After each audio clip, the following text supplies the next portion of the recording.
Banda. GST को लेकर जल शक्ति राज्य मंत्री और सदर विधायक ने प्रेस कॉन्फ्रेंस की।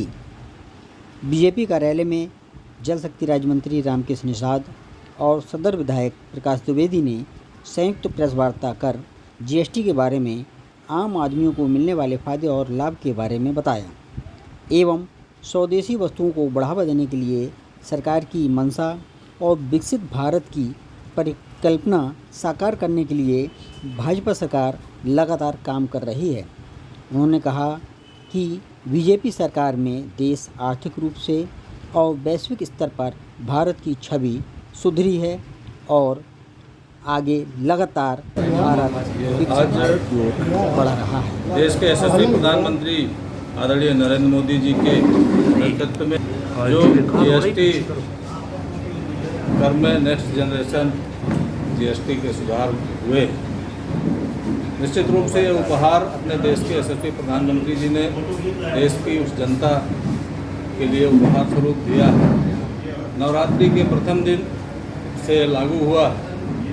आज 2 स्लैब में जीएसटी को सरलीकरण करते हुए आम लोगों को जो लाभ दिया गया है, इसमें 5% और 18% के कर निर्धारण किए गए हैं और तमाम ऐसे दवाओं पर या अन्य स्वास्थ्य की चीज़ों पर 70% था, उसको 0 किया गया है।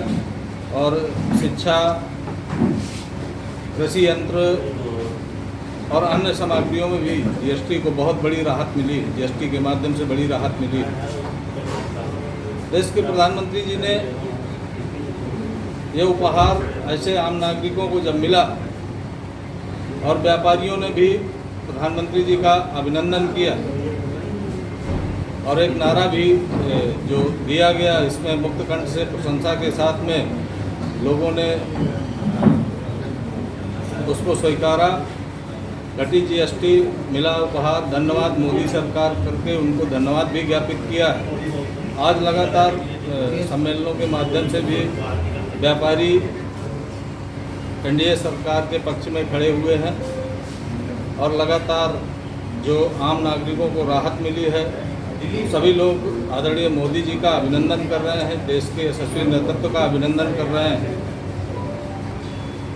मोदी जी ने आह्वान किया है कि भारत को आत्मनिर्भर भारत बनाना है, विकसित राष्ट्र बनाना है और इस अमृत काल में जो 2047 तक उनकी संकल्पना के साथ में यहाँ पर जो विकास हो रहा है, लोगों को राहत और मैन्युफैक्चरिंग के माध्यम से जो यहाँ पर इंफ्रास्ट्रक्चर तैयार हो रहा है, निश्चित रूप से डेवलपमेंट का जो हमारा बुंदेलखंड पिछड़ा क्षेत्र है, यहाँ पर बड़ी बड़ी परियोजनाएं आदरणीय मोदी जी ने और योगी जी ने दिया। निश्चित रूप से जो पिछड़े क्षेत्र हैं उनके उत्थान के लिए, अंतिम पंक्ति में खड़े व्यक्तियों के उत्थान के लिए उन्होंने जो योजनाएं क्रियान्वित किया, लोग उनकी उन योजनाओं का लाभ उठा करके और स्वदेशी को अपना करके आत्मनिर्भर भारत बनाने की ओर, विकसित भारत बनाने की ओर दृढ़ संकल्पित हो रहे हैं। निश्चित रूप से अपने भारत की जो सांस्कृतिक धरोहर थी, जहाँ पर मुगलों ने आक्रमण करके हमारी विरासत को नष्ट करने का कार्य किया था, आज देखेंगे कि उनके उत्थान के लिए जो हमारे सांस्कृतिक विरासत थी, धरोहर थी, पर्यटन के माध्यम से उनका जीर्णोद्धार हुआ है। अयोध्या, काशी, मथुरा या अन्य भी हमारे धार्मिक स्थल निश्चित रूप से जो हमारे आस्था के केंद्र थे, उनके जीर्णोद्धार के साथ में यहाँ पर कौशल विकास के माध्यम से भी और लोगों को रोजगार, स्वरोजगार और लोगों को ऐसे समय में जीएसटी कर में बड़ी छूट दे करके उनको भी आत्मनिर्भर बनाने की दिशा में एक कदम आगे बढ़ाया है। बुंदेलखंड जैसे पिछड़े क्षेत्र में उन्होंने केन बेतवा लिंक के माध्यम से हजारों लाखों किसानों को और उनके परिवारों को सिंचाई के लिए हर खेत में पानी पहुँचे और जल जीवन मिशन के माध्यम से हर घर नल से जल की योजनाओं का क्रियान्वयन भी किया। इस तरह से पूरे देश में आदरणीय मोदी जी ने जो गौरवशाली इतिहास हमारा रहा है उसको स्थापित करके पूरी दुनिया में भारत का गौरव बढ़ाने का कार्य किया है। मंत्री लगातार यह बात कह रहा है कि बिहार का चुनाव है, इस वजह से जीएसटी जो है घटाई जा रही है, क्योंकि इसी सरकार ने जीएसटी को लागू किया था। निश्चित रूप से आप जो चर्चा कर रहे हैं ये विपक्ष की भूमिका रहती है। ये लोग 7 दशक तक देश की राजनीति में रहे। उन्होंने एक नारा दिया था गरीबी हटाओ, लेकिन वो नारा इस तरह से पूरा 7 दशक तक खोखला रहा।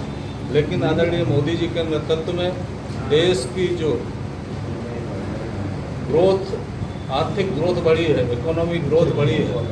निश्चित रूप से यहाँ का जो छोटा व्यापारी है, बड़ा व्यापारी है और जो उपभोक्ता उसको लाभान्वित करने के लिए मोदी जी ने और देश के नेतृत्व ने लागू किया है। विपक्ष की जो भूमिका रहती है, उन्होंने अपने समय में ऐसा कुछ नहीं किया। जब उनका इनकम टैक्स और सेल टैक्स की व्यवस्थाएं थी तो आप लोगों ने देखा है कितने प्रकार से टैक्स लगता था। लेकिन आदरणीय मोदी जी ने वन टैक्स वन नेशन की भी अवधारणा को धरातल पर उतारा। आज जो जीएसटी के दरों में संशोधन हुआ है उसको लेकर के आज भाजपा कार्यालय में प्रेस कॉन्फ्रेंस थी। आदरणीय माननीय मंत्री श्री रामकेश जी ने विस्तार से चीजें आपके सामने रखी हैं और इसको लेकर के विपक्ष नाना प्रकार के प्रोपेगेंडा करता है। ये घटा दिया, ये कर दिया, वो कर दिया। आज जो वैश्विक हालात हैं आप यूँ कह लीजिए, और इन वैश्विक हालातों में हम लोगों के सामने हम लोगों का जो विजन है और लक्ष्य है वो 2047 तक भारत को विकसित राष्ट्र बनाने का है। आदरणीय मोदी जी ने किसी को पसंद करने के लिए दरों पे बदलाव नहीं किया। इसको इस नजरिए से मत देखिए। हम जीएसटी की दरों में बदलाव का सबसे बड़ा कारण है आम उपभोक्ताओं को राहत देना, स्थानीय व्यापार उद्योग को बढ़ावा देना, चीज़ें सरल होंगी। और सबसे बड़ी चीज़ ये है कि स्वदेशी उत्पादों को बढ़ावा देना।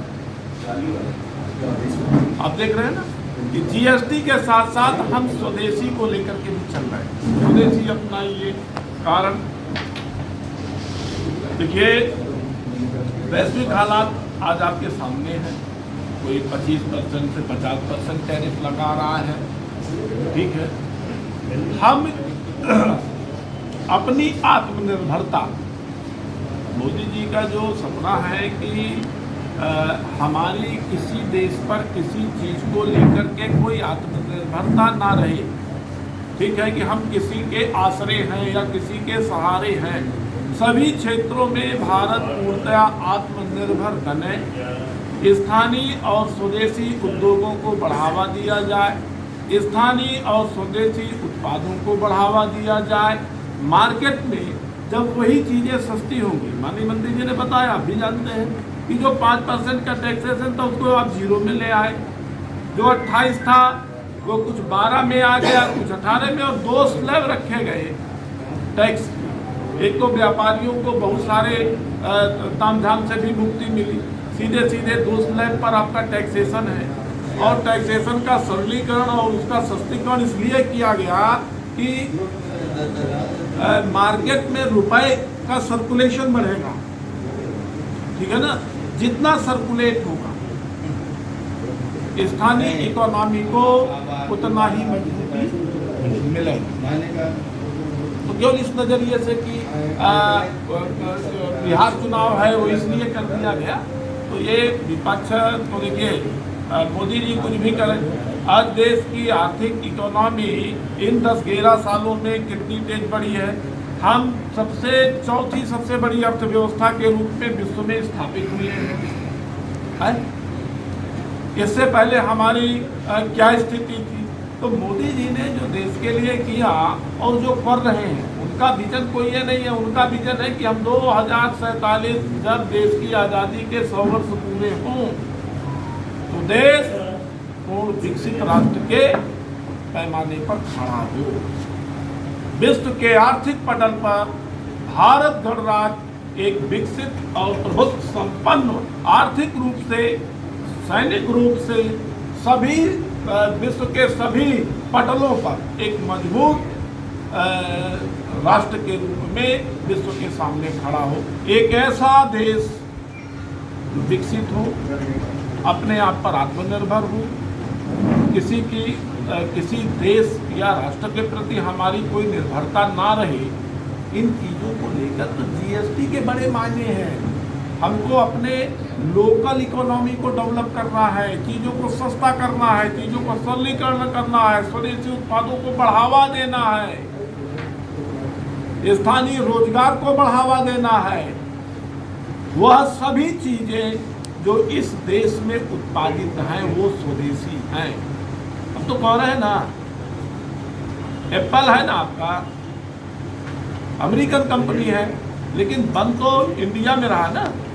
इंडिया का लेबर लग रहा है, टैक्स इंडिया ले रहा है, इंडिया की ज़मीन पे बन रहा है, भारतीय लोग वहाँ पर काम कर रहे हैं। तो ऐसे जो हमारे स्थानीय उत्पाद हैं उनको कैसे बढ़ावा मिले। और जीएसटी के कारण जो सरलीकरण हुआ है, बहुत सारी आम चीज़ें, रोज़मर्रा की वस्तुएं वो सस्ती हुई हैं, लोगों ने राहत महसूस की। और भारतीय जनता पार्टी का पूरा संगठनात्मक ढांचा, चाहे संगठन के लोग हों, जनप्रतिनिधि हों, वो व्यापारियों के बीच, आम लोगों के बीच में इस संदेश को पहुंचाने का उन्होंने काम किया। उनके साथ उन्होंने संवाद भी स्थापित किया। तो आम व्यापारियों ने कहा ये मोदी जी का ऐतिहासिक और क्रांतिकारी निर्णय है। हम लोगों उन्होंने कहा जब आदमी आ रहा है आसानी से लेके जा रहा है, 100 रुपये, 150 रुपये की वस्तुओं में 18, 20, 25 रुपये के दाम घटे हैं। लोगों को पता चल रहा है। तो जो भी आज कल देश कहाँ था, आज कहाँ है, इस पर अगर किसी विपक्ष को डिबेट करना हो तो एक डिबेट का मंच बनवा लीजिएगा, हम लोग उन्हीं से डिबेट कर लेंगे, बता देंगे। उन्हें तो हर चीज़ में मोदी जी पे फोट नजर आता है, उनको भी मोदी जी को